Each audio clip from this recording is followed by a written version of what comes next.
On August 28th, the crew of PCN headed up to the State House for a momentous occasion, the official release of the Plymouth 400 schedule of events.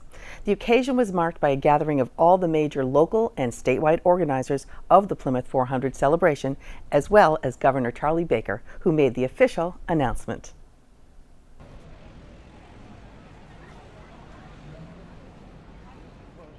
We're here today at the Massachusetts State House, and we have announced our Plymouth 400th anniversary, and the State Commission was present, the Governor was present, our Senator Vinnie DiMacedo, our Representative Matt Muratori, Representative Sarah Peak. We had a huge room full of about 140 people. Provincetown brought 40 people up on a boat. Plymouth brought 40 people up on a bus. We were all really, really excited about this day. So today's press conference is really the public kickoff of the announcement of the 400th anniversary for 2020. Now we can start to really promote the different events and programs that will be happening. We'll be able to talk about this openly. We now have announced that NBC is our lead media broadcast sponsor. So a lot happened today that was really important and is going to get us to the next step. And I want to thank again the administration for your commitment to Plymouth, because the world is going to be looking at Plymouth, Massachusetts when this happens. Plymouth Commission has really laid the foundation, the work, and it's so important to have a foundation. And I mentioned that today, that you spend a lot of time and a lot of people don't pay attention to a foundation, but it's necessary, and when you have that foundation, you can build the walls. And what we're seeing today are the walls being built on a great foundation that has been laid over for the last 10 years. With all honesty, we can say that we're all the same, that we can make change to help mold a new legacy for our future generations. One of the things that we've learned along the way is the untold story, or the mistold story, of the Native American story, which is very important to us.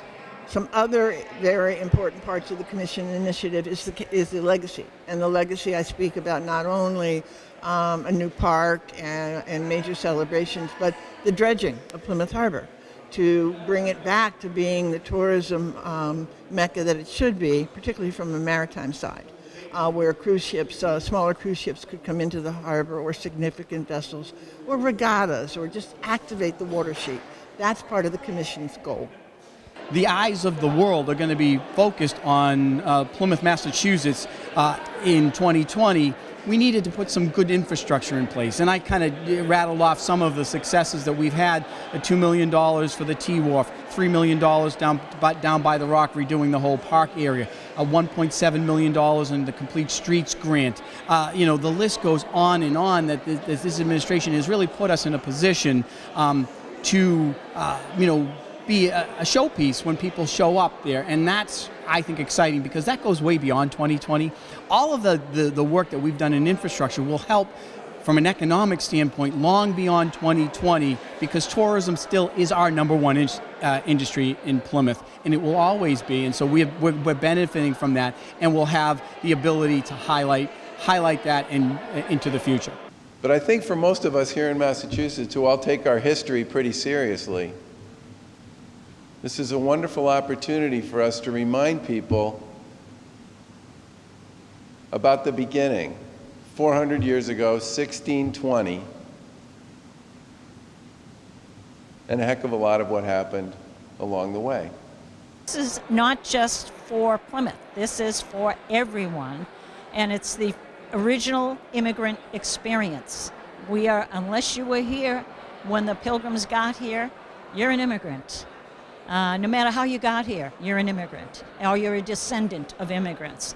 And that's really our story. That's a great story of our country, that we're all different people from different places, but look what we've created. People can be involved in many, many ways, and I think they need to understand that we are going to need an army of volunteers. We are going to need a lot of support and help, and we certainly are fundraising right now. So that's another thing we need, is to fund all of these wonderful events and programs.